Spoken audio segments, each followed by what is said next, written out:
ഇന്ന് രാവിലെ ചപ്പാത്തി സ്റ്റൂ ആണ് ഉണ്ടാക്കിയത്. ചപ്പാത്തി ഇതുപോലെ മാവ് കുഴച്ച് റോളാക്കി എടുത്തിട്ട് മുറിച്ചെടുത്തിട്ടാണ് ഞാൻ പരത്തിയെടുക്കുക.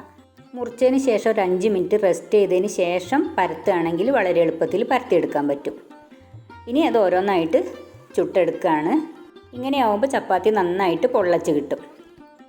ഇനി കറിക്ക് വേണ്ടിയിട്ട് ഒരു കുക്കറിലേക്ക് ഉള്ളി, ഉരുളക്കിഴങ്ങ്, പച്ചമുളക്, ഇഞ്ചി, കറിവേപ്പില എല്ലാം കൂടി ഇട്ട് കൊടുക്കുക. ആവശ്യത്തിന് വെള്ളവും ഉപ്പും ഇട്ടിട്ട് 2 വിസിൽ വരുത്തുക. ആവിയൊക്കെ പോയതിന് ശേഷം എല്ലാം കൂടി നന്നായിട്ട് ഒന്ന് ഉടച്ചു കൊടുത്തിട്ട് നല്ല കട്ടിയുള്ള തേങ്ങാപ്പാൽ ഒഴിച്ചു കൊടുക്കുക. എന്നിട്ട് മിക്സ് ചെയ്യുക. ഇനി കടുക് പൊട്ടിച്ച് വറുത്തിടാം.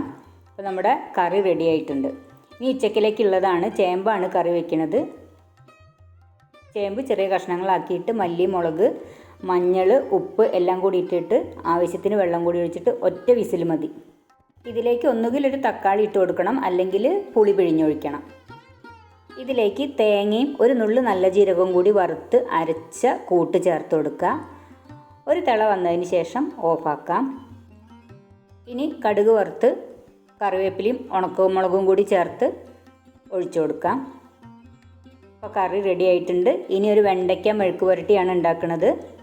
വെണ്ടയ്ക്ക നന്നായിട്ടൊന്ന് വഴന്ന് വന്നതിന് ശേഷം നമ്മൾ സുണ്ടലുണ്ടാക്കാൻ ഉപയോഗിക്കുന്ന പൊടി ഇത്തിരി ചേർത്ത് കൊടുക്കാം. അതില്ലെങ്കിൽ പച്ചമുളക് മാത്രം ചേർത്ത് കൊടുത്താലും മതി. അപ്പോൾ മെഴുക്ക് പുരട്ടി റെഡി ആയിട്ടുണ്ട്. പിന്നെ ഞാൻ അമ്പഴങ്ങ കൊണ്ടൊരു അച്ചാറാണ് ഉണ്ടാക്കിയിട്ടുള്ളത്.